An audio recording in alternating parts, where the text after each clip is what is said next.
Praise the Lord. இயேசுவின் ரத்தம் ஜெயம். தினமும் இயேசு நிகழ்ச்சிக்கு உங்களை கர்த்தராகிய இயேசு கிறிஸ்துவின் நாமத்தில் வரவேற்கிறேன். செய்தியின் தலைப்பு: கர்த்தரை எப்படி காண்கிறீர்களோ அப்படியே செயல்படுவார். ஆதார வசனம் 1 ராஜாக்கள் 10ஆம் அதிகாரம் 6வது வசனம். தென்தேசத்து ராஜஸ்திரி சாலமோன் ராஜாவை நோக்கி, உம்முடைய வர்த்தமானங்களையும் உம்முடைய ஞானத்தையும் குறித்து நான் என் தேசத்தில் கேட்ட செய்தி மெய்யாயிற்று. யாத்திராகம் 3:14. அதற்கு தேவன், இருக்கிறவராகவே இருக்கிறேன் என்று மோசேயுடன் சொல்லி, இருக்கிறேன் என்பவர் என்னை உங்களிடத்திற்கு அனுப்பினார் என்று இஸ்ரவேல் புத்திரரோடே சொல்வாயாக என்றார். மகா மேன்மையானர் மகத்துவ மக்களே, மோசே மீதியான் தேசத்தில் தன் மாமனாரின் ஆடுகளை மேய்த்து கொண்டு வருகையில் ஓரே பருவதம் மட்டும் வந்தான். அங்கே கர்த்தருடைய தூதனானவர் எரிந்து ஜுவாலிக்கிற முச்செடியின் நடுவிலிருந்து மோசேக்கு தரிசனமாகி அவனோடு பேசினார். உன்னை நான் எகிப்திற்கு அனுப்புவேன். அங்கே என் ஜனமாகிய இஸ்ரவேலை பார்வோனின் கையிலிருந்து மீட்டு கானான் கொண்டு போய் சேர்ப்பாயாக. இதற்கு நான் உன்னை பார்வோனிடம் அனுப்புகிறேன் என்றார். சில சந்தேகங்களை வைக்கிறான், பதில் சொல்லுகிறார். அவருடைய நாமம் என்ன என்று கேட்டால் அவர்களுக்கு என்ன சொல்லுவேன் என்றான். இந்த கேள்விக்குத்தான் தேவன் தம்மை இருக்கிறவராகவே இருக்கிறேன் எனது நாமம் என்றார். அவர் நாமம் எப்படியோ அப்படியேதான் அவர் இயல்பும் செயலாற்றும் திறனும் இருக்கிறது. இருக்கிறேன் என்றால் சர்வ வியாபி. தூணிலும் இருக்கிறேன், துரும்பிலும் இருக்கிறேன் என்று சொல்கிறார்களே வெளியே, அதுவல்ல.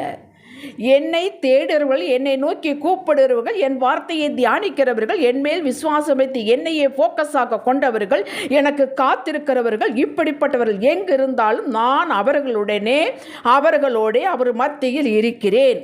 நான் இருக்கிறேன். என் நாமம் என்னது இருக்கிறேன். நான் இருக்கிறேன். என்னுடைய நாமம் எப்படியோ அப்படித்தான். அவர்கள் எப்படிப்பட்ட சூழ்நிலை இருந்தாலும் நான் அவர்கள் அருகிலேயே இருக்கிறேன். ஏசாயா 43:1-2 வாசியுங்கள். தென்தேசத்து ராஜஸ்திரி சாலமோனுடைய ஞானத்தை கேள்விப்பட்டு பார்க்கவர் நிறைய வெகுமதிகளை கொண்டு வருகிறாள். பார்க்கிறாள். அரமனையை பார்த்தாள், தேவாலயத்தை பார்த்தாள், அவனுடைய பிரபுக்களை பார்த்தாள், அவனுடைய வாழ்க்கை பார்த்தாள், எல்லாவற்றையும் பார்த்தாள். பார்த்துவிட்டு தான் சொல்கிறாள், நான் கேள்விப்பட்டது கொஞ்சம், இங்கே இருப்பதே அநேகம் என்று கர்த்தரை மகிமைப்படுத்தினார். அவர் எப்படிப்பட்ட தேவனாக இருந்தால் உனக்கு இத்தனை ஞானம் கொடுத்திருப்பார் என்று. கேள்விப்பட்டது கொஞ்சம்தான். அப்படி போல நாம் கேள்விப்பட்ட நம்முடைய மூளைக்கு அறிவுக்கு எட்டுவதெல்லாம் கொஞ்சம்தான். ஆனால் அவர் செயலாற்றும் திறன் இருக்கிறதே, அதை நீங்கள் சொல்லி சொல்லி மாளாது. தண்ணீரை கடக்கும்போது உன்னோடு இருப்பேன், அக்கினி ஜுவாலை நடக்கும்போது நான் உன்னோடு இருப்பேன். இருந்தாரா இல்லையா? மூழ்கி போக உங்களோடு இருந்தது வரலாறு இருக்கிறதே. அன்று செய்தவர் இன்று ஏன் செய்ய மாட்டார்? அவர் அன்றும் இன்றும் என்றும் மாறாதவர் என்றல்லவா வேதத்தில் சொல்லப்படுகிறது. அவர் பாரபட்சமற்ற தேவன் அல்லவா என்று சொல்லப்படுது. ஏன் உங்களுக்கு செய்ய மாட்டார்? உங்களுக்கு கட்டாயம் செய்வார். மூழ்கி போகும் நிலையில் இருந்தாலும், உற்றார் உறவுகள் நட்புகள் அறிந்தவர்கள் தெரிந்தவர்கள் நின்று வேடிக்கை பார்த்தாலும், நான் உன் நடுவில் உன்னை விடுவிக்க, காப்பாற்ற, வாழ வைக்க அங்கே இருக்கிறேன் என்பதுதான் இந்த இருக்கிறேன் என்பதற்கு பொருள். இருக்கிறேன் என்பதுதான் வேடிக்கை பார்ப்பதல்ல, மற்றவர்களைப் போல செயலாற்ற, நிலைமையை புரிந்து கொண்டு அதற்கு தக்கவாறு செயலாற்ற, நமக்கு ஆலோசனை கொடுக்க, பலப்படுத்த, வேதத்தில் சொல்லப்பட்டிருக்கு, உன்னை ரட்சிக்கவும் பாதுகாக்கவே உன்னோடு இருக்கிறேன். ஹல்லேலூயா. உன்னோடு இருந்தவர் தாயின் கருவிலே உன்னை கண்டவர், மரண பரிந்தும் நடத்துபவர். எத்தனை பேர் நம்முடைய அருமையான மக்களை நாம் இழந்து இருக்கும்போது, நான் இருக்கிறேன் கவலைப்படாதீங்க என்று 10-16 நாள் சொல்லிக்கொண்டு அங்கே இருப்பார்கள். அதற்கப்புறம் அவர் ஃபோன் பண்ணால் எடுக்க மாட்டார். ஹல்லேலூயா. நாமும் அப்படித்தான். பரலோகம் கொண்டு சேர்ப்பவர் நிகழ்காலத்தில் இப்போது இந்த செய்தியை கேட்டுக்கொண்டு இருக்கும் போதே இருக்கிறேன் என்பவர் உங்கள் அருகில் இருக்கிறார், உங்களுக்குள்ளே இருக்கிறார், உங்களை சுற்றி அக்கினி வேலி அடைத்திருக்கிறார். நம்புங்கள். சூழ்நிலையை பார்த்துவிட்டு அவர் இல்லை என்று சொல்லாதீர்கள். சூழ்நிலைகள் அப்படித்தான், அதை மீறிக்கொண்டு உங்களை உயர்த்துவார். யாரும் உள்ளே நுழைய முடியாதபடி சுற்றியும் காவல் வைத்து, யார் உங்களுக்கு உதவ முடியாதபடி, ரீச் பண்ண முடியாதபடி சத்துரு வைத்திருந்தாலும், இருக்கிறேன் என்பவர் வெண்கல கதவுகளை உடைத்து, இருப்ப தாழ்பாடுகளை உடைத்து உள்ளே வந்து உங்களை மீட்டுக் கொள்வார். பூட்டிய அறைக்குள் அவர் வருகிறவர். ஹல்லேலூயா. அப்பொழுது நீங்கள் சொல்வீர்கள், தென்தேசத்து ராஜஸ்திரி சாலமோனோடு சொன்னது போல, நான் கேட்ட செய்தி மெய்யாயிற்று. உங்கள் வாழ்வில் கட்டாயம் நீங்கள் சொல்வீர்கள். அந்த நேரம் வராமல் உங்களை அழைக்க மாட்டார், செய்ய மாட்டார். நிச்சயமாக சொல்வீர்கள். நான் வேதத்தில் படித்து அறிந்து கொண்ட ஆண்டவர் இப்படிப்பட்டவர் என்பது இப்போது அப்படிப்பட்டவராகவே என் வாழ்வு கண்டேன் என்று நீங்கள் சொல்லி போவீர்கள். உங்களுடைய பிள்ளைகளுக்கு சொல்வீர்கள், பிள்ளைகளின் பிள்ளைகளுக்கு சொல்வீர்கள், 4ஆம் தலைமுறைக்கு சொல்லிவிட்டு தான் போவீர்கள். பயப்படாதீர்கள். வழியெல்லாம் மலைகளும் முற்களும் பாறைகளுமாக இருந்தாலும் திகையாதீர்கள். உங்கள் கரத்தை பிடித்து சொல்கிறவர், பயப்படாதே, நான் உன்னோடு இருக்கிறேன். எதற்காக பயப்படாது என்று சொல்கிற? பயம் வரும், திகில் வரும், சந்தேகம் வரும். அதை வைத்து நம்மளை குற்றப்படுத்த மாட்டார். சூழ்நிலைகள் அப்படி இருக்கும் பொழுது நாம் மனிதர்கள் விலகக்கூடிய சான்ஸ் நிறைய இருக்கிறது. பேதுரு நடக்கும்பொழுது மத்தேயு 14ஆம் அதிகாரத்தில் சூழ்நிலையை பார்த்து மூழ்கினான். உடனே அவரை காப்பாற்றிவிட்டு தான் சொன்னார், ஏன் அற்ப விசுவாசி, ஏன் பயந்தாய் என்று. அவருக்கு தெரியும் நாம் மனிதர்கள் என்பது, நமக்கு லிமிட்டேஷன் உண்டு என்பதை அவர் அறிவார். பயப்படாதீர்கள். பயம் வந்தாலும் உடனே ஆண்டவருடைய வாக்கை எடுத்து பேசுங்கள். அவர் எப்படிப்பட்டவர் என்பதை பேசுங்கள். உங்களுக்கு கொடுத்த வாக்கு இருக்கட்டும். ஏசாயா 43:5 வாசியுங்கள்.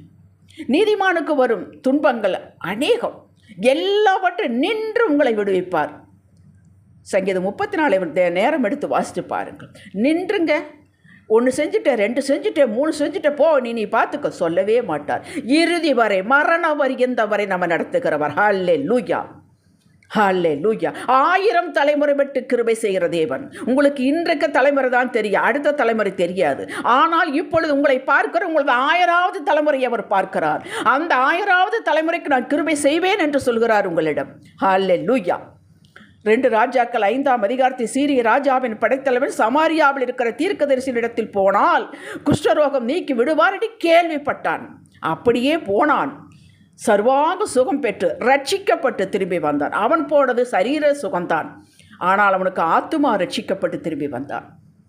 கேள்விப்பட்டதற்கு மேலாக நடந்தது.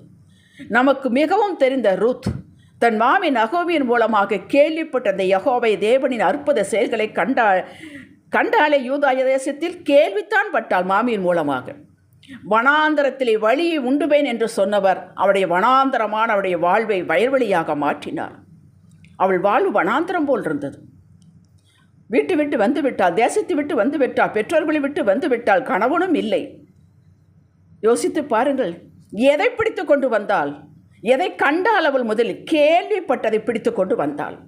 இன்று நாம் எத்தனை நம் வாழ்வில் பார்க்கிறோம், நாம் இதையெல்லாம் விட்டு விடுகிறோமே மக்களே. அவள் கேள்விப்பட்டு தானே வந்தால், அந்த கேள்விப்பட்டதை வைத்து பிடித்து கொண்டு வாழ்ந்தாலே, அதை உண்மையாக்கினாரே. உங்களுக்கு எத்தனை செய்திருக்கிறார். ஏன் நீ சோர்ந்து போகிறீர்கள்? ஹல்லேலூயா. எழும்புங்கள். இதை செய்து பூங்காவனமாக மாற்றினார் ரூத்தினுடைய வாழ்வை.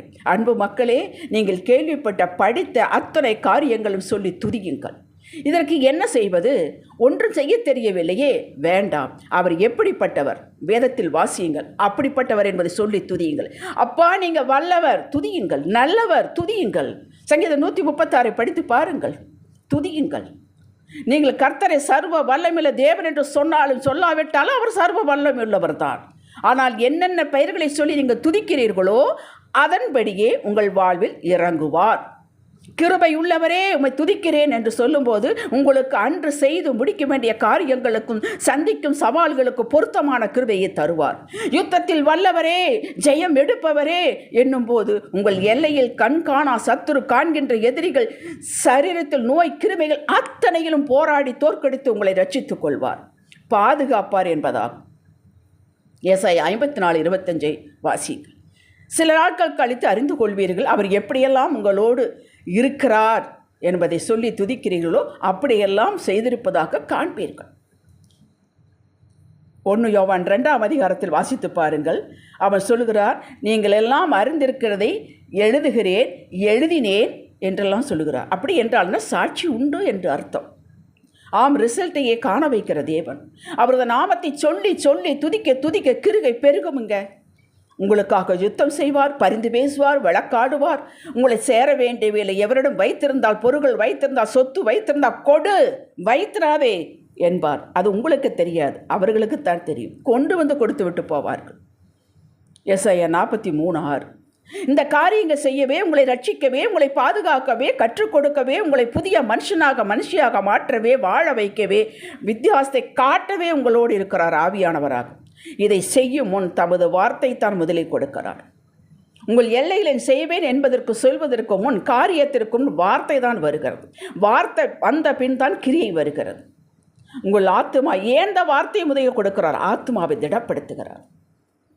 நம்மளுக்கு தெரிந்தவர்கள் தகப்பனோ நம்மளை பெற்றோர்களோ உடன்பிறப்போ நம்ம இக்கட்டான சூழ்நிலை இருக்கும் பொழுது, இதோ நான் புறப்பட்டு வருகிறேன், நீ பயப்படாதே, வார்த்தை வந்தவர்கள் என்ன பண்ணுகிறோம்? ஓ புறப்பட்டாங்க, இத்தனை மணி நேரத்துக்குள்ளே வந்து விடுவார்கள் என்று கணக்கு போடுகிறோம் அல்லவா? அவர்களுக்கே நாம் கணக்கு போட்டால் தேவாதி தேவன் கொடுக்கும் வார்த்தைக்கு நம்ம எவ்வளவு சந்தோஷமாக இருக்க வேண்டும். மகளே மகனே திடங்கொள். சங்கீதம் 138 முனை வாசியுங்கள். பலப்படுத்துகிறவர். சங்கீதம் 27:14. பின் காரியங்கள் அதன் வரிசையில் செய்து முடித்து நாம் கேள்விப்பட்டபடியே கேள்விப்பட்டிருக்கு மேலாக என் வாழ்வை செய்து முடித்தார் என்று நீங்கள் மகிமையை செலுத்துவீர்கள்.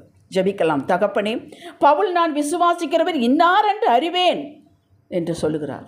நீர் எங்களோடு இருக்கிறீர், என்றென்றும் இருக்கிறீர், சகலத்தையும் செய்து முடிப்பேன், முடிவிலே எங்களை மகிமையில் சேர்த்துக் கொள்வீர்.